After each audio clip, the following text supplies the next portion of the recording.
எந்த மனம் நல்ல மனம் பின்னாலே தெரியும். கண்டு எது பாரு எது தன்னாலே புரியும். ஊரறைய மாத்த புலி உத்தேசம் பண்ணிடுச்சான்.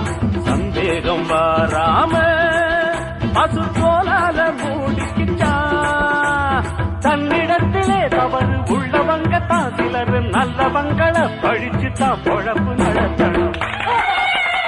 நம்ம முதலாளி நல்ல முதலாளி, வெள்ளை மனம் உள்ள குணம் உள்ள முதலாளி.